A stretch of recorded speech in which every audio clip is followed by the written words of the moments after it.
They say you never really know someone until you divorce them. I'd argue you start seeing their true colors long before the papers are signed. For me, it was a random Tuesday in March when I discovered my husband of 12 years was sleeping with his secretary. God, it sounds like something ripped straight out of a cliché movie, but there I was, living it in real time. My name is Melanie Foster. At the time, I was 38 years old, working as a senior financial analyst at Brookfield Partners. My specialty was risk assessment and asset protection skills that ironically would end up saving me in ways I never anticipated when I first chose that career. Garrett and I met in graduate school. He was studying law. I was earning my MBA in finance. We were the golden couple, ambitious and driven, admired by friends and colleagues alike. When he landed a partnership at one of Denver's most prestigious law firms, we celebrated for days. I was genuinely proud of him, and I really did love him deeply. That's what still hurts most when I think back. The day I found out about Vanessa, I wasn't snooping. I wasn't even suspicious. I had stopped by Garrett's office with lunch, a rare surprise because we were usually so busy. The receptionist said he was in a meeting, so I decided to wait. His computer was open, not locked, which was unusual for him. He was always paranoid about confidentiality. Then I saw the notification pop up. Still thinking about last night. Can't wait for our weekend away.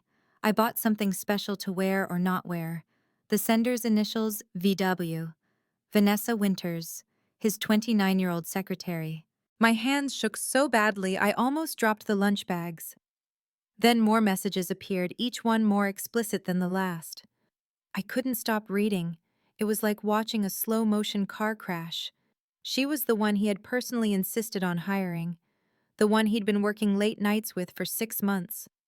Suddenly, every excuse, every business trip, every late client dinner clicked into place. Mel, what are you doing here? I jumped at the sound of his voice. Garrett stood in the doorway, eyes flicking from me to the screen. His expression shifted from surprise to alarm. I brought lunch, I said, my voice hollow even to my own ears. But it seems you've already been feasting elsewhere. His face hardened instantly, the man I'd loved for over a decade transforming into a stranger before my eyes. You shouldn't be snooping through my private messages, he snapped. No denial, no apology, just accusation. They popped up while I was waiting, I whispered. How long, Garrett? He loosened his tie, sighed. Look, Melanie, these things happen. People grow apart. We've both been busy. Don't you dare put this on me! I shot back, my voice finding its strength. How long? 8 months, he admitted at last. But it doesn't have to be a big deal. We can work through this. I made a mistake. 8 months. Nearly 250 days of lies. My entire body shook as I gathered my purse. At the door, he caught my arm, not roughly but firmly enough to stop me. Be smart about this, he said quietly. Remember our prenup. Remember whose name is on most of our assets. Don't make this ugly. Something crystallized inside me then. This wasn't about the affair. This was about who Garrett truly was. A man who would weaponize money, leverage power, and threaten me before I'd even had time to process. I'm always smart, Garrett, I replied coldly, pulling free. That's what you used to love about me, remember? I walked past Vanessa's desk. She pretended to be working, cheeks flushed pink. Our eyes met, and for a flicker of a second, I saw something like guilt cross her face before she looked away. I made it to my car before the sobs came gripping the wheel until my knuckles turned white. 12 years. 12 years of building a life tossed aside like nothing. But here's the thing about hitting rock bottom: once you're there, the only way left is up. And as I sat in that car, mascara streaking down my face, another voice began to rise, the analyst in me. Assets, liabilities, risk assessment, contingency planning. I drove home, packed a bag, and checked into a hotel downtown. Alone in a sterile room, I didn't call friends. I didn't call family. I opened my laptop and made a list. A comprehensive inventory of our life together, assets, debts, accounts. And that's when I noticed something chilling. Garrett hadn't just been hiding me, he'd been hiding money. Transfers to shell companies I'd never heard of. Investment accounts I didn't have access to.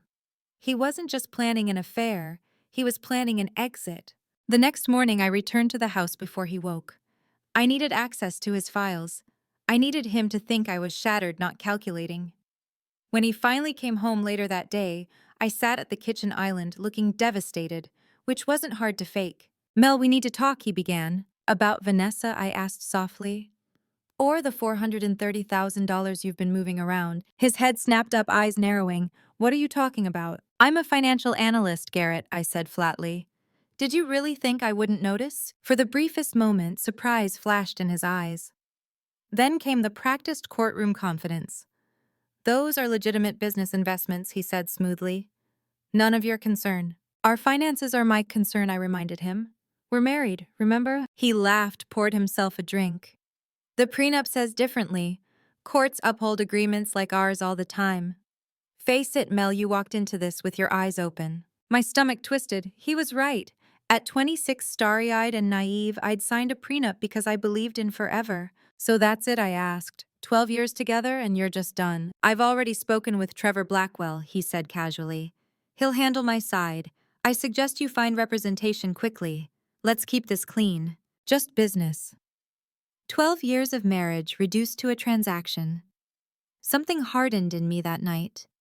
I lay awake listening to him whispering on the phone to her and realized he thought I was weak. He thought I was naive. He thought wrong. The next morning, I stood in front of the mirror studying the reflection of a woman I barely recognized. My eyes were swollen from crying, but underneath the redness, there was something else, a glint of resolve. Garrett thought he had me cornered, but what he didn't realize was that the girl who signed that prenup at 26 was long gone. I was a different woman now, and if he wanted war, he would get one. I called in sick to work and spent the entire day piecing together everything I could. Every bank statement, every property record, every tax return. Years of experience in risk assessment turned into a weapon. By evening, I had built a map of Garrett's empire and all of his weak points. He had shifted funds into shell companies, yes, but he had also made mistakes. Sloppy ones. Payments routed through joint accounts. Business expenses that clearly weren't business-related. Luxury trips disguised as conferences. He thought he was untouchable. But I knew how to untangle financial lies better than anyone.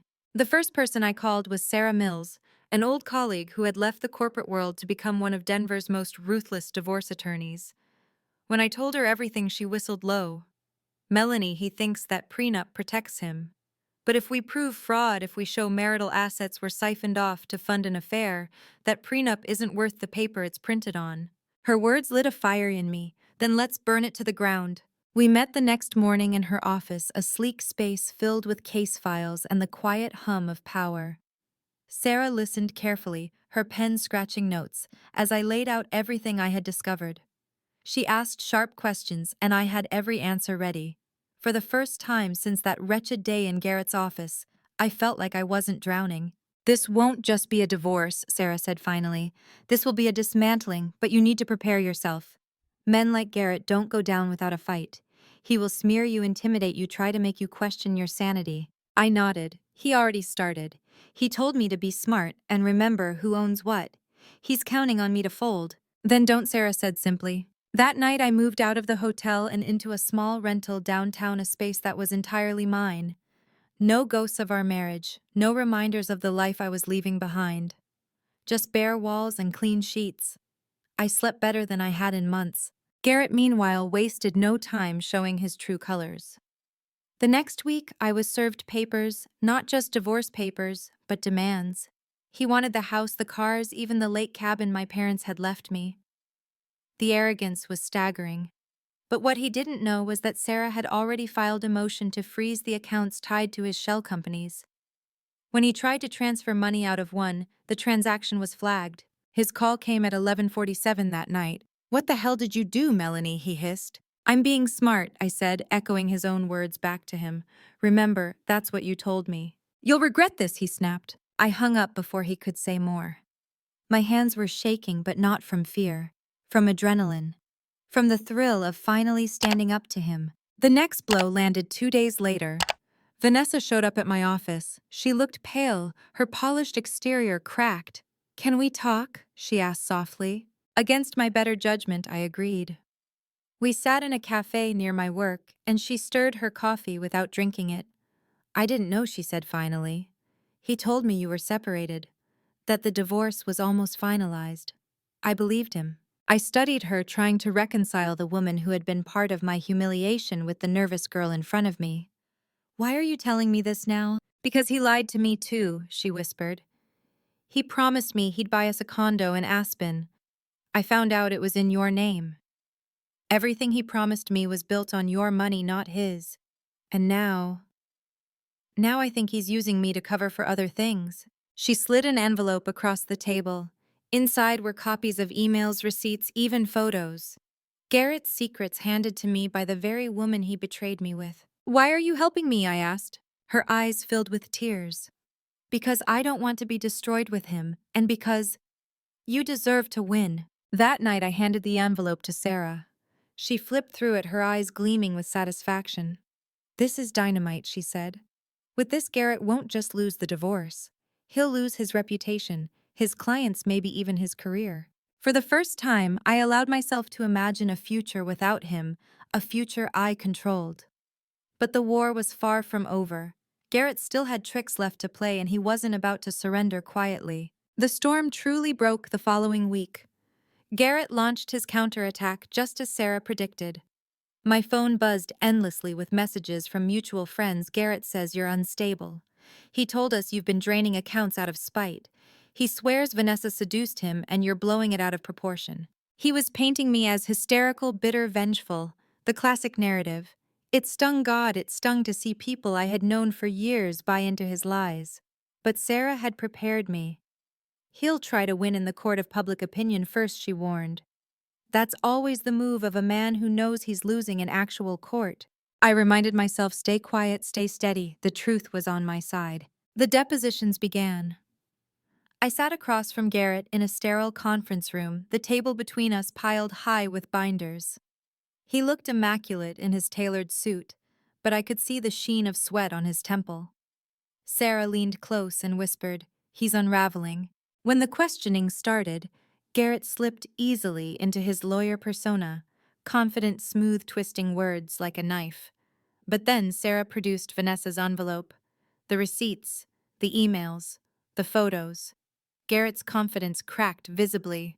Mr. Foster, Sarah said sweetly, can you explain why a luxury Aspen condo deposit came from your joint account while the deed was prepared under your secretary's name? His jaw worked. That's a client perk, a write-off. And these receipts from Cartier, she pressed. A six-figure purchase, again from marital funds, delivered not to your home but to your secretary's apartment. His voice faltered. That's irrelevant. Objection, relevance. Sarah mocked softly, then leaned back. We'll let the judge decide. For the first time I saw Garrett's mask slip. The confident lawyer looked cornered. His hands trembled as he adjusted his tie, his eyes darting to me with venom. I stared back, calm, unflinching. After the deposition, he cornered me in the parking garage. His voice was low, furious. You think you've won, Mel? You haven't. You're nothing without me. You've always been nothing without me. I stepped closer, meeting him eye to eye. You're wrong. I was everything before you, and I'll be everything after. He blinked, stunned, as if the thought had never occurred to him. Then he turned sharply, slamming his car door so hard the sound echoed through the concrete. But Garrett wasn't done. 2 days later, Sarah called me into her office. Brace yourself, she said grimly. He's filing a motion accusing you of financial misconduct. Claims you've been hiding assets in offshore accounts. I laughed in disbelief. That's insane. I don't even have a passport stamp from the last 5 years. Exactly, she said, which makes it desperate. He's trying to muddy the waters, hoping the judge will throw out both claims. But don't worry, we'll bury this. Still, the stress gnawed at me. Late nights staring at the ceiling, replaying every decision I'd ever made. Was I strong enough to see this through? Could I survive not just the betrayal, but the war after it? Then one night I received an unexpected call. It was Trevor Blackwell, Garrett's own attorney. His voice was measured, cautious. Melanie, off the record, I can't represent your husband anymore. He's withheld information from me. He's in deeper than you realize. What do you mean? I asked. I can't say more, Trevor said. But when this goes to trial, you'll see. He hung up, leaving me with a strange mix of dread and hope. If even his lawyer was jumping ship, Garrett was collapsing faster than I'd imagined. The climax came in court 3 weeks later. Garrett strutted in with a new attorney, but the swagger was gone. Sarah presented the evidence methodically. The hidden accounts, the shell companies, the mistress funded with marital money. Vanessa even testified, her voice trembling but clear. He lied to me. He lied to her. He lied to everyone. The judge's ruling was swift and brutal. The prenup was voided on grounds of fraud. Garrett was ordered to pay significant damages plus my legal fees. Assets were divided heavily in my favor. And the final blow? The state bar opened an ethics investigation into his misconduct. The next morning I woke up to silence. No Garrett pacing the halls, no whispered phone calls, no shadow looming over me. For the first time in 12 years, I woke up free. And Garrett, he woke up with nothing. The silence of freedom was deafening at first. I lay in bed that morning, staring at the ceiling, almost waiting for the sound of Garrett's voice, for the slam of a door, for the echo of his anger. But there was nothing. Only the soft hum of the heater in my small rental downtown, and the faint city traffic below. It felt strange, almost unreal, to know that everything he once used to control me was gone. Over the next few weeks, the fallout of his choices rippled through every corner of his life. Word spread quickly in Denver's tight-knit legal community. Clients pulled away from him, terrified of association. His partners at the firm voted to suspend him pending the outcome of the bar investigation. The man who once commanded boardrooms with arrogance now couldn't even command respect in his own office. I would be lying if I said I felt no satisfaction. There were moments walking past his nameplate being taken down at the firm, hearing whispers in cafes, that I felt a fierce, vindicated joy. But mostly I felt an emptiness I hadn't expected. Revenge tasted sharp, but it didn't fill me. What did fill me was the slow, patient work of piecing my own life back together. I threw myself into my career, taking on projects I had once turned down because Garrett needed me at home. Within months, I was promoted to Director of Risk Strategy. The irony wasn't lost on me. My entire marriage had been one long ignored red flag, and now I was paid to spot them for a living. My colleagues respected me not just for my skills, but for my resilience. Still, there were nights when the loneliness pressed heavy. 12 years of marriage leaves a scar no matter how toxic it becomes. Sometimes I would sit with a glass of wine and wonder, was I foolish for not seeing it sooner, for staying so long? But then I remembered the woman in the parking garage looking him in the eye and saying, "I was everything before you, and I'll be everything after." That woman was me, and she wasn't going back. Then came a message I didn't expect, Vanessa. She asked to meet again, this time not in fear, but with something like remorse. We sat in the same cafe as before, and she pushed a small envelope toward me. "I wanted you to see this," she said softly. Inside was her resignation letter from the firm. "I can't stay in Denver. Everyone knows, and I can't escape the whispers. But I need you to know I'm sorry, truly. He lied to both of us." I looked at her, this woman who had been my enemy in so many ways, and saw not a villain, but another casualty of Garrett's greed. I reached across the table and squeezed her hand. "Then don't let him define the rest of your life. Leave. Start over. You deserve more than being a footnote in his downfall." Tears filled her eyes, and she nodded. For the first time, I believed her. Months passed. The divorce settlement came through, granting me the house, the retirement accounts, and a portion of his remaining assets. Garrett appealed, of course, but the appeal was laughed out of court. His reputation was in tatters, his finances crumbling. I heard through mutual contacts that he had moved into a modest rental on the outskirts of town, far from the glittering downtown condo he once bragged about. I never saw him again. Not at the grocery store, not in court, not even in passing. He was a ghost in the city we once shared, and I was alive, thriving, stronger than ever. One evening, as I stood on my balcony overlooking the city, I realized something. Garrett hadn't just betrayed me. He had set me free. Free from a marriage where love was conditional, free from a man who saw me as less, free from the quiet erosion of my worth. The scars are still there. I don't pretend they aren't. But they don't define me. They remind me. They remind me that I am capable of surviving the unthinkable, of turning betrayal into empowerment, of walking away, not broken but reborn. So if you're listening to this, if you've ever felt the sting of betrayal, remember this: you are not powerless. You are not defined by the lies of someone who couldn't honor your love. You are defined by what you do next, by how you rise, rebuild, and reclaim your story. If my journey has moved you, please like this video, share it with someone who might need strength tonight, and subscribe for more stories like mine. And leave me a comment. I want to hear your story too, because together we remind each other that betrayal is not the end. Sometimes it's the beginning.